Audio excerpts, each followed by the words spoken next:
And we welcome now Jim Leggette, lecturer of economics at Mississippi State University. Hey, Jim, good to see you again, sir. Morning, gang. How you doing? Doing great. So I'm just seeing that the yield on the 10-year is falling by 5.9 basis points today, but it has been trending upward now for a few days, and I think that has put a bit of a shock in the market and has brought the bears out, shall we say. And you know how the market is. It can be very happy one minute and depressed the next. You like to try to time those emotions around your buying and selling. If you and I knew how to do that, we still might be talking to each other, but in a different form, right? That's exactly right.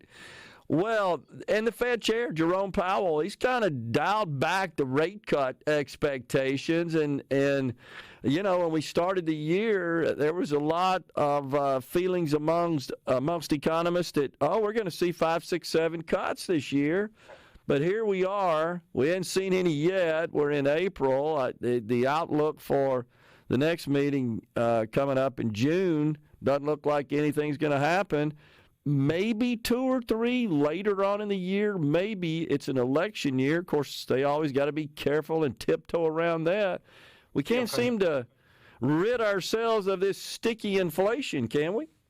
Yeah, I think, to kind of summarize it, I think we've done a good job of breaking the back of the 9%.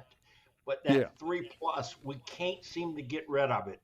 And then Fed wants 2. And that, probably like losing that last 5 pounds of weight or whatever it is always stubborn. So that's kind of why I share this perspective.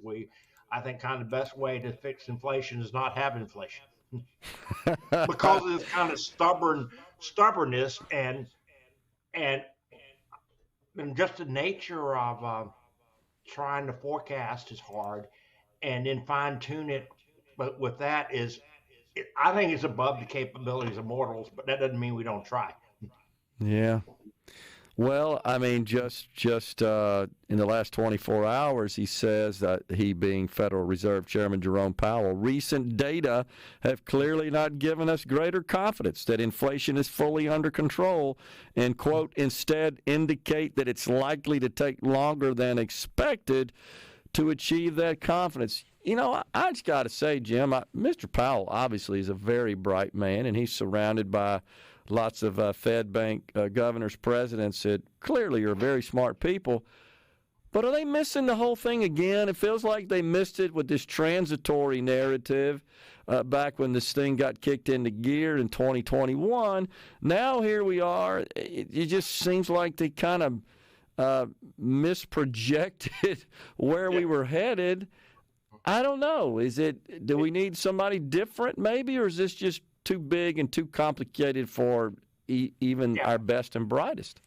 My kind of bias view, whatever you think, is more the latter.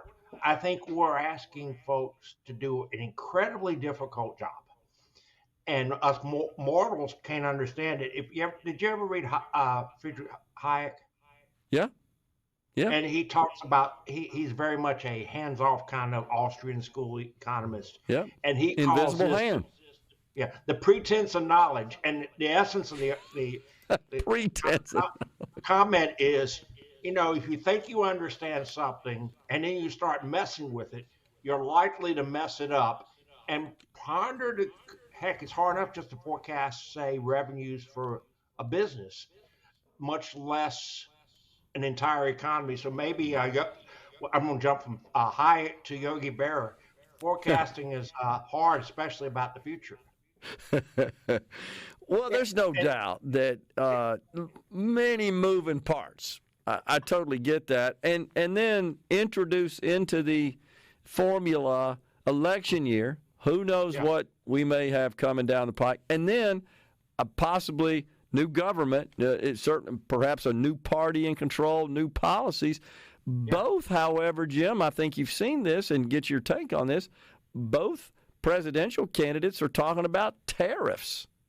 And it's like, wait a minute, I thought we settled that debate in 1930. Exactly. Yeah, and maybe you have to go. Maybe that lesson's been lost. I think as you also kind of think about it, I'll use a military analogy here. We U.S.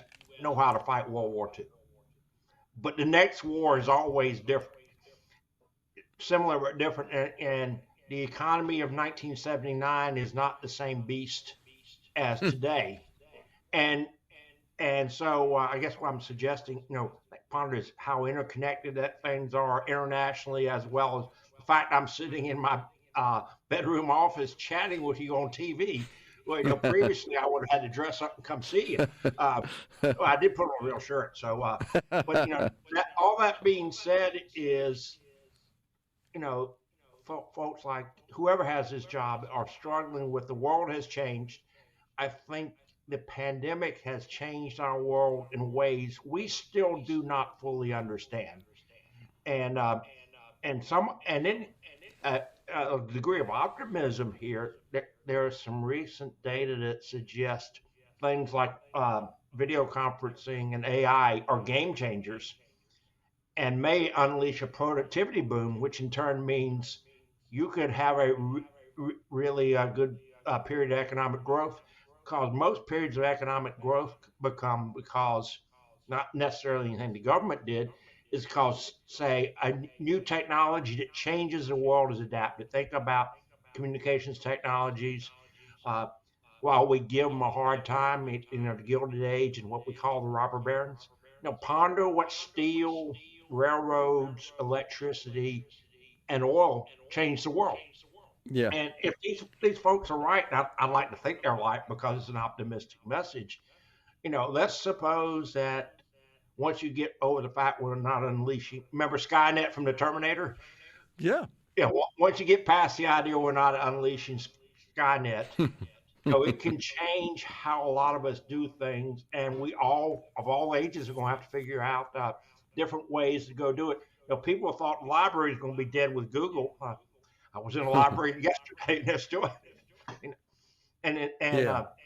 well, here's my buddy of mine had a kind of a take on technological change like that is, and you and I both grew up in an era if you knew stuff and knew how to look up stuff in a book, you had an advantage. You're right. Now almost anybody can go look up stuff, but now the challenge becomes, okay, I got lots of data. How do I sort through it and say, well, wait a minute, that's Bravo Sierra, and that's good stuff. So that probably the same thing's going to happen, and hopefully I got enough energy for one more technological evolution. Some days I wonder. You're absolutely spot on, though. I believe, Jim. Productivity is how wealth's created, and these tools that have been devised have all contributed. Obviously, going back to railroads and the like. Yeah.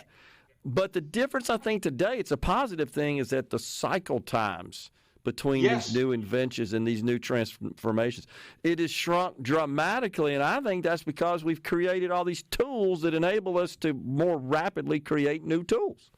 Yeah, and just kind of pondering that, because I think, the last major productivity evolution was the late 90s. I think your company rode that wave. We did. There was a time when that Lucid Technologies was good. It changed our world. Then it kind of, to your point, it stagnates, and then something else happens, and it's not the smooth 2.5% a year or whatever the number is. But to pondering what you just said, I was thinking about it. You would have to go to the 20s. I'm thinking what radio and all that did. Then you'd have to go back pre-World War One. If our listeners like it, there's a great History Channel show called The Men Who Built America. I've seen it. And it's like, wait a minute, I think differently about these guys than their excesses. Certainly Henry Ford has his excesses, but then you go, wait a minute, you guys changed the world. Okay, you deserve to be wealthy. Way ahead of the rest of us. Absolutely. I think the difference is back then it may make you a multimillionaire. Today you come up with something that it creates so much value for society, you become a billionaire. I think that's the difference. Easily. Yeah, exactly. Well, and what's interesting, Rockefeller was wealthier than Bezos when you go through an adjustment for inflation. Yeah, the dollar value in those days. Yeah, absolutely. Unbelievable. Well, Jim, always good talking to you. Appreciate it, man. And always good to hear your insights. Thanks a lot. We'll talk soon. I got this long do list. I'm going to go work on it now. Okay, man. Appreciate it. Coming maybe right I need back some that productivity boost. I can hear you. We're coming right back, folks.